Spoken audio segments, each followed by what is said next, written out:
Hello dear students. Today we will start the new chapter number 12, reproduction in plants. To produce its kind is a characteristic of all living organisms. We have already learned in class 6. The production of new individuals from their parents is known as reproduction. But how do plants reproduce? There are different modes of reproduction in plants which we shall learn in this chapter. Student जैसा कि आप class 6 में पढ़ के आए हैं कि parents से नए ऑर्गेनिजम्स का बनना, नए इंडिविजुअल्स का बनना, ऑफ स्प्रिंग का बनना, यही कहलाता है रिप्रोडक्शन. ठीक है, तो ऐसा प्रोसेस है जिसमें कि प्रीवियस ऑर्गेनिज्म से जो है नए ऑर्गेनिजम्स क्रिएट होते हैं, प्रोड्यूस होते हैं. प्लांट्स में कैसे रिप्रोडक्शन होता है वो हम इस चैप्टर में देखने वाले हैं. इसके लिए हम देख रहे हैं सबसे पहले modes of reproduction. In class 6 you learned about different parts of flowering plants. Try to list the various parts of a plant and write the functions of each. Most plants have roots, stems and leaves. These are called the vegetative parts of the plant.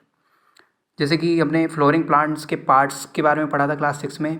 सभी plants में अधिकतर क्या देखने को मिलता है? Roots, stems and leaves. ठीक है, ये बेसिक पार्ट्स हैं, ये सभी प्लांट्स में देखने को मिलेंगे. These are called the vegetative parts. Vegetative parts हैं ये.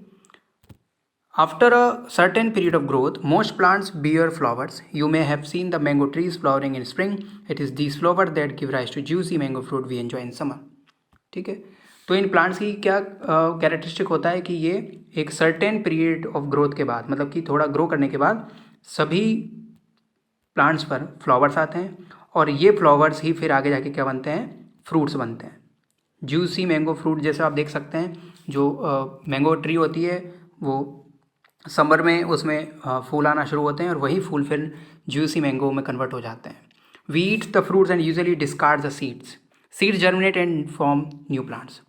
तो हम कोई भी फ्रूट खाते हैं तो उसका जो बीज होता है उसको हम फेंक देते हैं. यही बीज फिर सॉइल में ग्रो करता है और इसी से नया पौधा बनता है.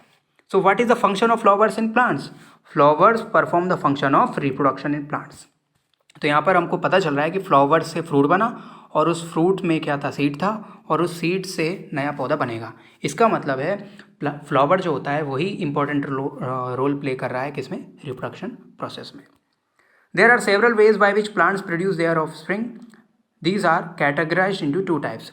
तो टाइप्स ऑफ रिप्रोडक्शन हम पढ़ रहे हैं. There are generally 2 types of reproduction, sexual reproduction and asexual reproduction.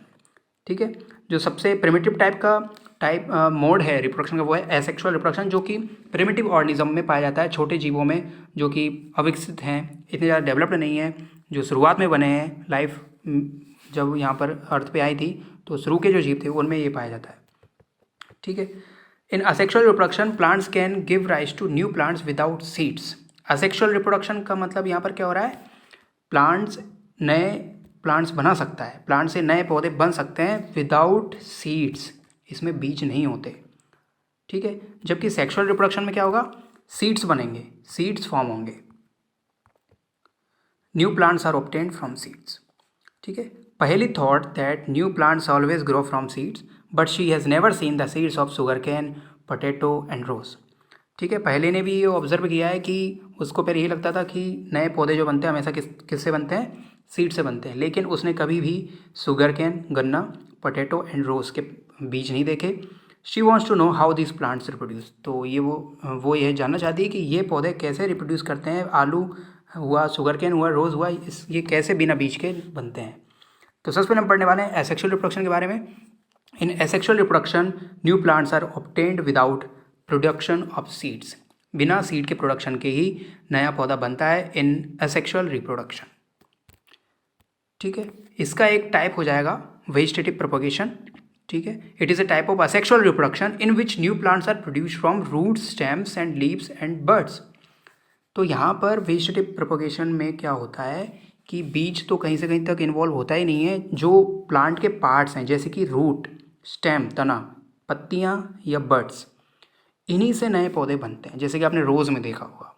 ठीक है, तो तने से, पत्तियों से जो नए पौधे बनते हैं वो किस में आता है? वेजिटेटिव प्रोपगेशन में.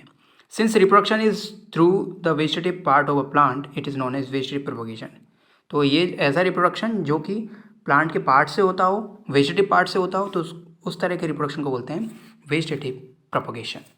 ठीक है। इसके लिए एक एक्टिविटी भी दे रखी है, cut a branch of rose और champa with a node, this piece of branch is termed as cutting. आपने रोज़ कटिंग देखी होंगी, आपने गार्डन में लगाई भी होंगी, तो आपको क्या करना है, एक कटिंग लेनी है रोज़ की और उसको बरी the cutting in the soil. A node is a part of the stem branch at which a leaf arises. तो नोड से आपको लेना है, नोड कौन सा हिस्सा है जहाँ से कि नया क्या पत्ती निकलती है, तो वो आपको पार्ट लेना है, वो मिट्टी के नीचे दबाना है। Water the cutting every day and observe its growth, daily इसको पानी भी देना है। Observe and record the number of days taken for roots to come out and new leaves to arise.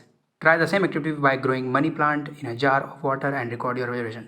तो यही हम एक्सपेरिमेंट मनी प्लांट के साथ भी कर सकते हैं और रिकॉर्ड करना है कि ये कितने दिन में इसमें जड़ें और पत्तियाँ आ रही हैं। ठीक है, आप देख सकते हैं यहाँ पर डायग्राम दे रखा है, पिक्चर दे रखा है रोज़ का। ठीक है, इसमें स्टेम कटिंग ऑफ रोज़ है ये, इसमें नोड देख सकते हैं जहाँ से पत्ती निकलने वाली है उसी से बोलते हैं। तो बट इन द एक्सिल, तो ये इसका जो बिल्कुल एक छोर है, यहाँ पर भी क्या है, नई पत्तियाँ निकलने वाली हैं, तो ये पार्ट हमको लेना है। ठीक है, तो जब हम इसको मिट्टी के नीचे दबा देंगे तो इससे नई पत्तियाँ निकलने लगेंगी, जड़ें भी निकलने लगेंगी। You must have seen flower birds developing into flowers. Apart from flower birds, there are birds in the axil point of attachment of the leaf at the node of leaf which develop into shoots. These birds are called vegetative birds. A bud consists of a short stem around which immature overlapping leaves are present. Vegetative birds can also give rise to new plant. ठीक है, तो ये part हो गया node. ठीक है, और ये यहाँ पर बर्ड से नई पत्तियाँ निकल रही, तो इन बर्ड से भी नए पौधे बन सकते हैं। Take a fresh potato, observe the scars on it with the help of magnifying glass. You may find bird in them. These scars are also called eyes. तो आपने पोटैटो पर आइस तो देखी ही होंगी। ठीक है, ये वेजिटेटिव पार्ट है, यहाँ से नए पौधे उग सकते हैं, निकल सकते हैं। Cut the potato into small portions each with an I and bury them in the soil. Water the pieces regularly for a few days and observe their progress. ठीक है, तो पोटैटो को हम स्मॉल पोर्शन में काटेंगे और हर portion के पास एक आई होनी चाहिए। इनको जब मिट्टी में दबाएंगे और रेगुलरली इसको वाटर करेंगे तो इसकी प्रोग्रेस हमको देखने को मिलेगी, इसमें से जड़ और जो है बाकी के पार्ट्स निकलना स्टार्ट हो जाएंगे। इस तरह एक और एक्सपेरिमेंट दे रखा है, ये देखिए आप, पोटैटो का आइस आपने देखी होंगी, potato plant sprouting from an eye. Likewise you can also grow ginger और टर्मरिक। ठीक है, अदरक और हल्दी का पौधा भी इस तरह ग्रो कराया जा सकता है। Bryophyllum sprout leaf plant, bryophyllum ऐसा पौधा है जिसकी पत्तियों से नया पौधा बनता है।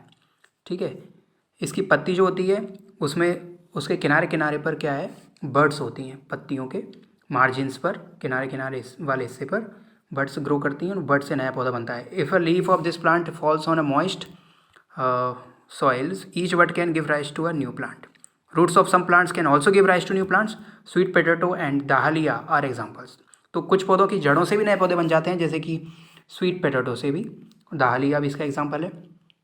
Plants such as cacti produce new plants when their parts get detached from the main plant body, each detached parts can grow into a new plant. इस तरह कैक्टस जो है उसका अगर कोई भी पार्ट डिटैच हो जाता है, कट के अलग हो जाता है और मिट्टी में गिरता है तो उससे नया पौधा बन सकता है। ठीक है, ये ब्रायोफिलम है। ठीक है, इसके किनारे किनारे देख सकते हैं आप, बर्ड्स ग्रो कर रही हैं, इन बर्ड से नया प्लांट ग्रो होगा। ठीक है, तो इस तरह से आप जिंजर का भी देख सकते हैं, यहाँ पर जिंजर के भी बर्ड से नया पौधा बन रहा है। तो इस तरह हम कह सकते हैं कि अलग अलग पार्ट से पौधे बनते हैं, जो प्लांट के पार्ट्स होते हैं, और इसको हम बोलते हैं वेजिटेटिव प्रोपगेशन या vegetative reproduction. Boojho wants to know if there is any advantage of vegetative propagation. क्या इसका कोई फ़ायदा है? बिल्कुल फ़ायदा है। कुछ ऐसे पौधे जो बीज प्रोड्यूस नहीं करते, उनसे नए पौधे बनाना है तो वेजिटेटिव प्रोपगेशन बहुत हेल्पफुल है। ठीक है, कटिंग, ग्राफ्टिंग, लेयरिंग की मदद से नए नए जो प्रजातियां हैं उनको मिला करके नए जो है दो स्पीसीज़ के कैरेक्टरिस्टिक मिला के नया पौधा बनाया जा सकता है। ठीक है, बहुत सारे इसके एडवांटेजेस हैं वेजिटेटिव प्रोपगेशन के। Plant produce by vegetative propagation takes less time to grow and bear flowers and fruits earlier than those produce from seeds. सबसे बड़ा फ़ायदा ये है कि ये ग्रो करने में कम समय लेते हैं और इनमें फ्लावर आने में, फ्रूट आने में भी कम समय लगता है। The new plants are exact copies of the parent plant as they are produce from a single parent. तो यहाँ पर सिंगल पेरेंट से मतलब कि एक ही प्लांट से नया प्लांट बना है। ठीक है, तो बिल्कुल एग्जैक्ट कॉपी होता है वो पेरेंट प्लांट का। Later in this chapter you will learn that plant produce by a sexual reproduction have characters of both the parents. Plants produce seeds as a result of sexual reproduction. तो बीज जो बनते हैं वो कब बनते हैं? जब सेक्सुअल रिप्रोडक्शन होता है। यहाँ पर अभी जब जो हमने पढ़ा सेक्सुअल रिप्रोडक्शन वेस्टरी प्रोपोगेशन, यहाँ पर कहीं भी हमने बीज का इन्वॉल्वमेंट नहीं देखा। ठीक है, तो इसके अगले सेक्शंस में को हम देखेंगे, नेक्स्ट वीडियो में देखते हैं। ठीक है।